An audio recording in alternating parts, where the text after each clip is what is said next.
Say cheese. Perfect. Now I received this informative speech assignment 2.5, 3 weeks ago. Here we are, 2 hours before it's due, and I just started it. Now why do I do this to myself? Why do I have to wait to the very last second to do these assignments? I'm stressed. I have other homework assignments to do that were also put off to the last second, that are due tomorrow. I would love to go to sleep, but at this point, schoolwork is more important. Now, I know I'm not the only one. Procrastination, by definition, putting something off, delaying or postponing something. Procrastination is all too common among people. It is important we understand the misconceptions and the dangerous consequences to this debilitating mindset. Now who procrastinates? There you go, everyone in this room, okay. I said earlier, I am not the only one that procrastinates. It's actually the exact opposite. Everyone procrastinates. Everyone will confess to procrastinating at one point or another in their life. Study at Virginia University showed 95% of its students were regular procrastinators.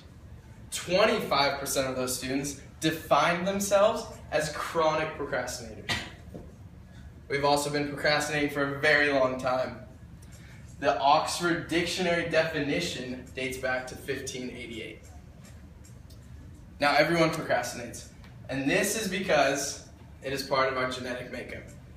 In essence, procrastination is just a battle between our prefrontal cortex and our limbic system. And procrastination is when that limbic system wins. The limbic system is automatic in our brains. It's what tells us to take our hand away from a flame that is too hot. It's what tells us to look away from something that is too gross. And it's what tells us to run away when we receive a book report. Now the prefrontal cortex is what differs us humans from animals. It's what enables us to receive information, analyze this information, and make a decision upon what we think is best. Now, unlike the limbic system, it is not automatic. We must kickstart it. Now, when the prefrontal cortex is not kicked in, our brain will automatically go to what feels best, and that is the limbic system. And this, in essence, is procrastination. Now, we know why we procrastinate. What are the consequences? For one, procrastinating increases stress. We've all been there. Saving the 5-page paper for the day before it's due is a very stressful situation. Add on top of that, the more work we have to do leads to chaos.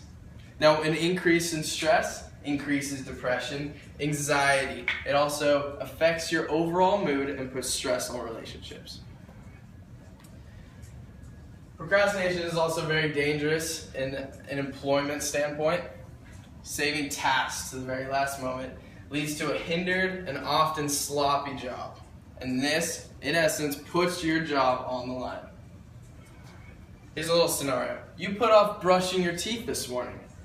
This leads to going a day with bad breath. Because you have this bad breath, you put off the job interview.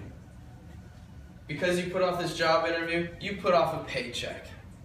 And when you put off this paycheck, you can't pay your bills. So you put off paying your bills. This leads to an accumulation of grave debt from not paying off your bills. This debt will then lead to foreclosure. And if you don't deal with this foreclosure, you put off foreclosure, you end up being put on the streets. You're homeless now. And you probably don't have a toothbrush or toothpaste to even deal with brushing your teeth. But even if you did, you'd probably put it off to the next day. So we all know procrastination. It's all too common. It's an epidemic. The misconceptions and the dangerous consequences are imminent.